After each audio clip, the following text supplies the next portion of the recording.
Man! Today, you are here not because you want to be, but because you suck at building cover! If you pick sapper, you must be building your team cover! If you are too busy using the carbine, then use the actual sniper class! You there! Who? Me? Yes, you! Build me a line with ramps, now!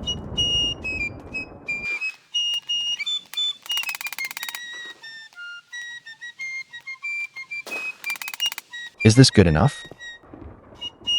Like hell it is! It's got more gaps than your teeth do! Gaps are bad because snipers can shoot through gaps. Take notes, then listen up! The first thing we are going to cover is your loadouts. The sapper has 3 weapons with their own strengths and weaknesses. The axe is great for being a frontliner, assisting your teammates by getting their health to a third. It has low range and a slow swing rate, so don't try to use it like a saber. The boarding axe lets you tear through barricades extremely fast. It, however, doesn't synergize with your teammates' weaponry. It deals 50 damage compared to hand axes 45 and sabers 35. So prioritize sapping walls instead of people. The carbine lets you box up and snipe people. Do not even consider being at the front because you have no melee and will die. Pick the weapon that suits you best, but you need to use specific weapons on specific maps, whereas using an axe on Northridge is going to help. Don't worry, I'll give you a brief rundown on what weapons you should use on what map. Yorktown. If you're attacking, use axe for A and boarding axe for B and C if they have sappers. Use the axe otherwise. If you're defending, use axe for A, carbine for B if you can aim well, and axe for C. Ticonderoga. If you're attacking, use axe for A, B and C, because the map is mainly close quarters throughout.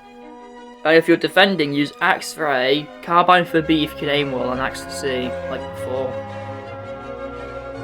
For Erie, if you're attacking, use the boarding axe for A if they have sappers, otherwise use the axe. Use the axe for B and C, because the artillery is able to punch through barricades for you. And if you're defending, use the axe or carbine for A, carbine for B, and axe for C. Point B has a long hallway for you to shoot down, and C requires you to be in a small area to defend. Majority of the maps are open with not a lot of melee fighting being required to win, so you can probably use the carbine for all of them. The only maps I recommend not using carbine on is Germantown if you plan to push the big house in the centre, because you could be caught reloading and massacred. Quebec because it's all close quarters hallways and rooms. Why only have a gun when you don't need to reload an axe? Trenton because of the fog lowering your visibility, but without the annoying fog, carbine would have been a demon on this map. And Queenston Heights with all those buildings with small interiors you can quickly pass through to flank enemies, or stay outside with carbine. There's only one King of the Hill map being King's Mountain, and axe is the better pick for taking, and then switching to carbine for holding the point. For Baltimore, if you're attacking, use the axe until you reach the A and B capture point section, then use carbine to shoot enemies coming into the zones, and then either switch back to axe, or you continue using carbine as the final half has long corridor-like areas with plenty of cover. If you're defending, use carbine up until they reach Sigmund's Wares, then switch to the axe. You can switch back to carbine when they reach the A and B capture point section and continue using it until the end if you prefer sniping. For McHenry, if you're attacking, use the axe at the first section, then use carbine until you reach the fort. You can switch back to axe or use carbine as you're required to be in a small area with long sight lines at each point. And if you're defending, you can either use axe or carbine throughout the map, as it's generally an open map with close quarters moments. You could also just use whatever you feel like, but using what I said to will help you in the long run. Now we're on to the good stuff. How do you actually use your hammer? Well, since I'm a controller player, I'll have a PC player explain that after I explain controller controls. Press left trigger to ready the construct to be placed. Press X or Y to select barricades or stakes. Press right trigger to place the construct down. Press A to toggle destruction. Press down D-pad to rotate. Press up D-pad to open the constructs menu. Use X and Y to navigate it, and press the right trigger to select the build you're hovering over. PC controls for the hammer in L and C. Q is a barricade. E is stakes. F is for more builds, because a bit extra, isn't it? Alright, you still get your barricade and your stakes, but here's some extra ones.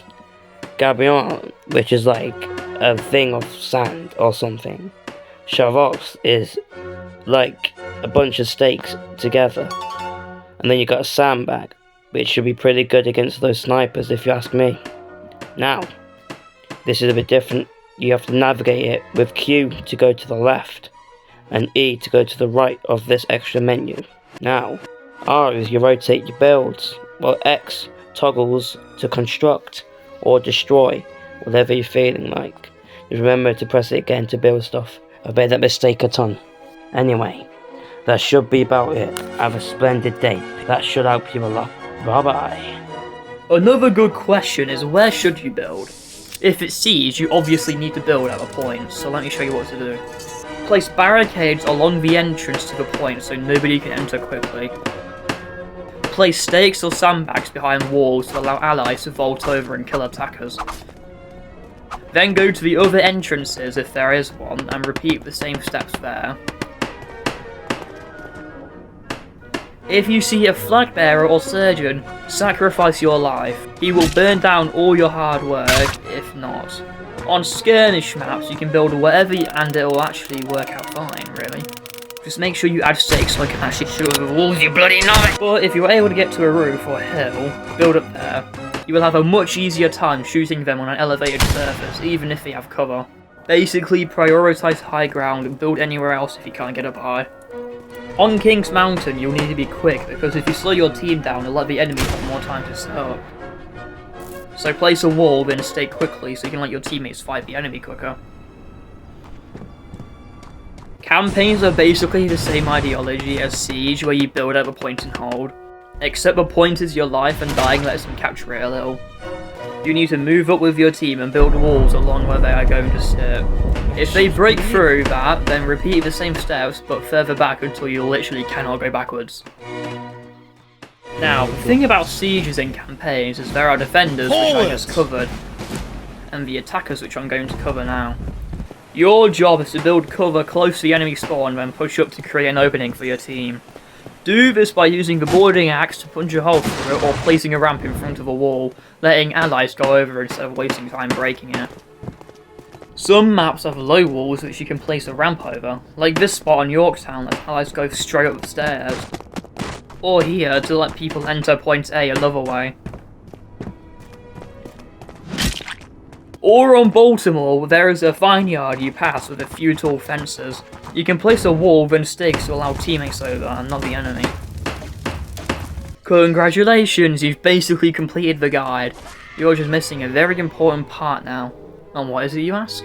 Building techniques. Basically special ways you can use constructs to help out even more. Take the simple gun ramp, as I call it, for an example.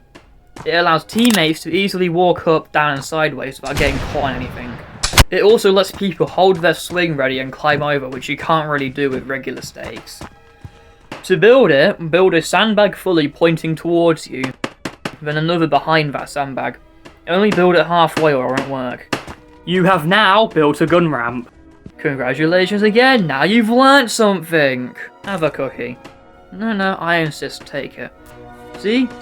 You're rewarded by doing things and not sitting there with your car line like you're a... Anyways, there are a plethora of techniques that could be its own video, but there are a couple important ones I want to mention here. The Shvark's ladder. Place a large dirt and dig it up. Place and build a Shvark's on the dirt, then a stake here to climb on top of it. This is useful on a few maps like Baltimore, where you can get on the first floor to flank anybody downstairs. Half barricade. Place and dig either dirt type up once. Place a barricade on the bottom of the dirt. And dig the dirt down one layer. This lets you and allies shoot over the barricade much more safely. However, this is less effective on maps with uneven terrain. Those two are the only ones you should practice building, as these are very helpful in climbing over walls and setting up a firing line. That's basically all I got for you except some advice. When moving towards an enemy base, place walls every few feet. You can let your team safely move up without being shot by snipers. Instead of breaking walls, try placing a stick to send it into a ramp. Create multiple entries into the capture point if possible. The enemy will either be surrounded and overwhelmed or waste time breaking the ramps. Some maps have roofs you can build up to.